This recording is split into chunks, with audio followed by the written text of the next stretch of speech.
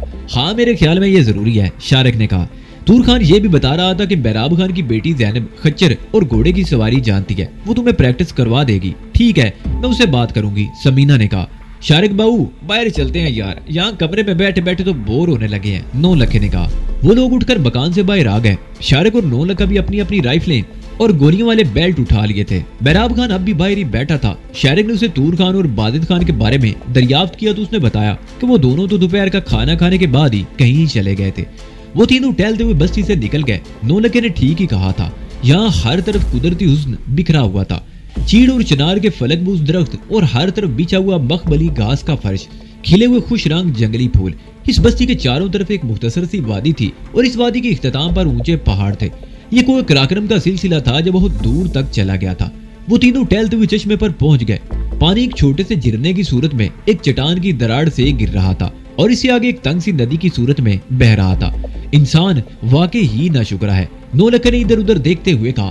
اللہ تعالیٰ نے ہمیں کتنی نعمتوں سے نوازا ہے، لیکن ہم میں کہ 9 لکھا بھائی، سمینہ نے اس کی طرف دیکھ کر بات کاٹتے ہوئے کہا۔ میں دیکھ رہی ہوں کہ تم بہت فلسفہ بگاڑنے لگے ہو، کیا بات ہے؟ یہ فلسفہ نہیں سمینہ بی بی، یہ ایک ان پڑھ اور جاہل آدمی کے دل کی آواز ہے۔ 9 لکھے نے گہرا سانس لیتے ہوئے کہا۔ تم خود ہی سوچو کتنی نعمتیں دی ہیں ہمیں اللہ نے، اور ہم ہیں کہ کیا کرتے پھر رہے ہیں؟ ہم فساد پھیلا رہے ہیں اللہ کی زمین پر۔ بس بس، سمینہ نے ہاتھ اٹھا کر اسے خاموش کرا دیا۔ اب ناصر بننے کی کوشش مت کرو۔ یہ ناصر کون ہے سمینہ بی بی؟ 9 لکھے نے کہا۔ ناصر نہیں ناصر، سمینہ نے اسے سمجھایا، نصیحت کرنے والا، تمہاری طرح واعظ کرنے والا۔ میں تو بہت گناہگار آدمی ہوں سمینہ بی بی، 9 لکھے نے کہا۔ سمینہ نے بات آگے بڑھانے کی کوشش نہیں کی، وہ ادھر ادھر گھومتے رہے اور جب سورج پہاڑوں کے پیچھے چھپنے لگا تو وہ بستی میں واپس آ گئے۔ طور خان اور بادد خان ابھی تک واپس نہیں آئے تھے۔ رات کا کھانا شام ڈلتے ہی کھا لیا گیا۔ روشنی کے لیے کیروسین آئل کے دیوں کا انتظام تھا۔ ٹن کے ڈبوں میں سوراخ کر کے ان میں تیل اور کپڑے کی بٹی ہوئی بتیاں ڈال دی گئی تھی۔ یہ لیمپ جلنے سے دھواں پھیل رہا تھا، لیکن ظاہر ہے یہ سب کچھ انہیں برداشت کرنا تھا۔ سمینہ کے لیے میراب خان کے گھر میں انتظام کیا گیا۔ وہ اور زینب ایک ہی کمرے میں ایک ہی بستر پر سوئی تھی۔ رات کو وہ دیر تک باتیں کرتی رہی۔ زینب اسے بتا رہی تھی کہ ان علاقوں میں رہنے والے قبیلوں میں دشمنیاں نسل در نسل چلتی ہیں۔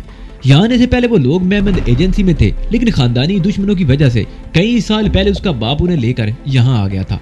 ملک فرید خان نے انہیں پناہ دی تھی۔ ملک فرید خان اگرچہ افغانستان کا رہنے والا تھا، لیکن اس کا قبیلہ سرحد کے دونوں طرف آباد تھا۔ آزادانہ آمد و رفت تھی۔ یہ علاقہ بھی ملک فرید خان کی عملداری میں تھا۔ وہ کبھی افغانستان والے علاقے میں رہتا اور کبھی پاکستان میں آ جاتا۔ اس کا قبیلہ بہت بڑا تھا اور کچھ دشمنیاں بھی تھی۔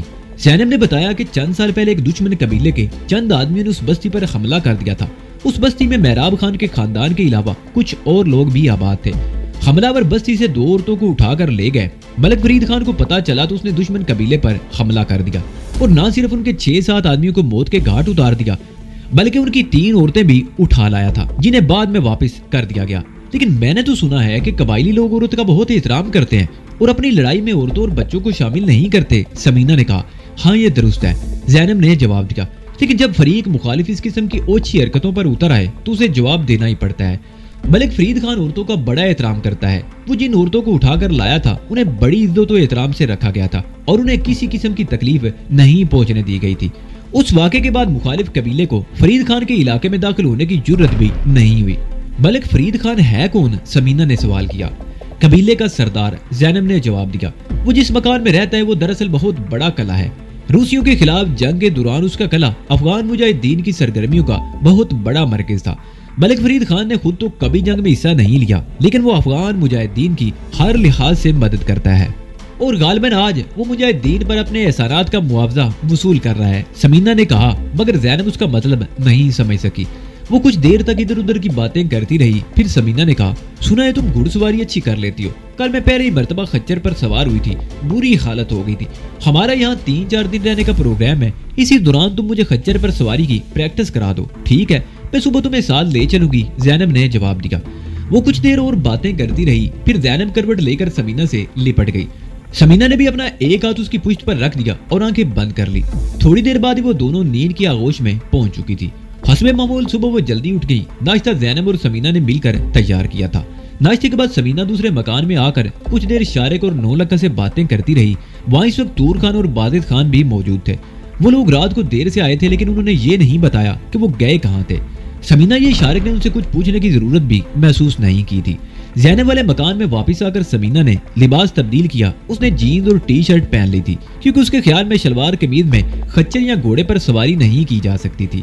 جب وہ لباس بدل کر کمرے سے باہر نکلی تو زینب بڑی حیرت سے اس کی طرف دیکھ رہی تھی۔ وہ خود عورت تھی لیکن سمینہ کو اس لباس میں دیکھ کر خود اس کے جسم پر بھی چیونٹیاں سی رینگنے لگی۔ پھر اس کے منہ سے بے اختیار گہرا سانس نکل گیا۔ چلو میں تیار ہوں، سمینہ نے اس کی طرف دیکھ کر مسکراتے ہوئے کہا۔ زینب نے اپنے چھوٹے بھائی جس کی عمر 11 سال کے لگ بھگ تھی کو بلا کر اپنی زبان میں کچھ کہا اور سمینہ کے ساتھ مکان سے باہر آ گئی۔ زینب کا بھائی بھی ان کے ساتھ ہی باہر آیا تھا۔ وہ دوسری طرف مڑ گیا تھا۔ وہ دونوں بستی کی مختصر سی گلی میں سے گزرتی ہوئی دوسری طرف چلی گئی۔ بستی سے تقریباً 100 گز کے فاصلے پر شہتوت کے ایک درخت کے نیچے رک کر انتظار کرنے لگی۔ تقریباً 10 منٹ بعد زینب کا بھائی آتا ہوا نظر آیا۔ اس نے 2 خچروں کی لگامیں پکڑ رکھی تھی اور دونوں خچر بڑی سعادت مندی سے سر جھکا کر اس کے پیچھے چلے آ رہے تھے۔ چند سیکنڈ بعد ہی ان کے قریب پہنچ گیا۔ زینب نے دونوں خچروں کی لگامیں پکڑ لی۔ تم اس پر سوار تو ہو سکتی ہو نا؟ اس نے سوالیہ نگاہوں سے سمینہ کی طرف دیکھا۔ وہ اگرچہ ٹوٹے پھوٹے الفاظ میں بات کر رہی تھی مگر مفہوم سمینہ کی سمجھ میں آ رہا تھا۔ ہاں، میں نے رات بھی اسی خچر پر سواری کی ہے، سمینہ نے کہتے اس کے ہاتھ سے خچر کی لگام پکڑ لی اور چند گز دور ایک بڑے پتھر کے قریب چلی گئی۔ وہ پتھر پر چڑھ گئی۔ اس نے ایک پیر خچر کی رکاب میں رکھا اور بڑی احتیاط سے آہستہ آہستہ اوپر اٹھتی ہوئی خچر پر سوار ہو گئی۔ ذہن پر اسے اپنا توازن برقرار رکھنے میں خاصی دشواری پیش آ رہی تھی۔ وہ پہلی مرتبہ خود خچر پر سوار ہوئی تھی اور ڈر رہی تھی۔ زینب مسکراتی ہوئی نظروں سے اس کی طرف دیکھ رہی تھی۔ پھر اس نے زمین پر کھڑے کھڑے ایک پیر رکاب میں رکھا اور اچک کر زین پر بیٹھ گئی۔ دونوں خچر آہستہ آہستہ چلنے لگے۔ زینب کا بھائی وہیں کھڑا رہ گیا۔ زینب نے سمینہ کی طرف دیکھا اور پھر اسے سمجھانے لگی کہ اسے خچر یا گھوڑے پر بیٹھتے ہوئے کیا طریقہ استعمال کرنا چاہیے، اور اگر طریقہ درست ہوگا تو وہ گھنٹوں بغیر تھکان کے خچر یا گھوڑے پر سفر کر سکتی ہے۔ پوسچر درست ہونے سے اس کا توازن برقرار رہے گا اور گھوڑا یا خچر کتنی بھی تیز رفتاری سے کیوں نہ دوڑ رہا ہو اس کے گرنے کا اندیشہ نہیں رہے گا۔ لیکن اگر بیٹھنے کا پوسچر درست نہیں ہوگا تو وہ نہ صرف بے چینی اور تکلیف محسوس کرے گی بلکہ توازن بھی برقرار نہیں رکھ سکے گی اور ہر وقت گرنے کا خطرہ بھی رہے گا۔